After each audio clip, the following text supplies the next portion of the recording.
ভিডিওতে বা ফটোতে যদি কপিরাইট আসে তাহলে দেখবেন কীভাবে।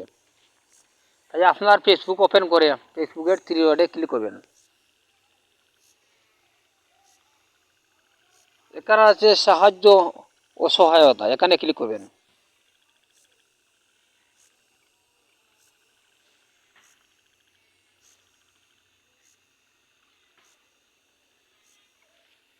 এখানে অসহায়তা, এখানে ক্লিক করবেন।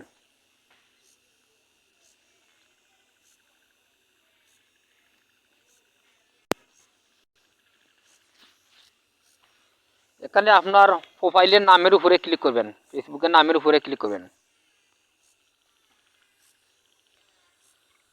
এই দেখুন আপনার নামের উপরে একটি সঠিক চিহ্ন আছে, নীল অপশন আছে। এই নীল অপশন থাকলে মনে করবেন আপনার পেজে কোনো সমস্যা নাই।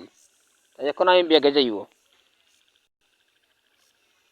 ব্যাগ যাওয়ার পরে নোটিফিকেশনে ক্লিক করবেন। আপনার ভিডিওতে যদি কোনো কপিরাইট আসে তাহলে এখানে কপিরাইট দেখা যাবে, তাই আপনারা দেখে নেবেন। তাই এখন আমি ব্যাগে গেলাম।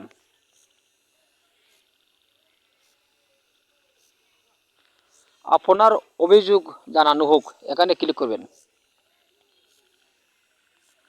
এই দেখুন এখানে কোনো অভিযোগ নেই। কপিরাইট যদি আসে তাহলে এখানে অভিযোগ লেখা থাকবে, দেখা যাবে এখানে কপিরাইট আসলে। আপনার এই ভিডিওতে কপিরাইট নাই, আমার কোনো পেজে, এই পেজে কোনো কপিরাইট নাই। তাই আজ এই ভিডিওটি ভালো লাগে সাবস্ক্রাইব করে আমার চ্যানেলটির সাথে থাকুন। সবাইকে ধন্যবাদ।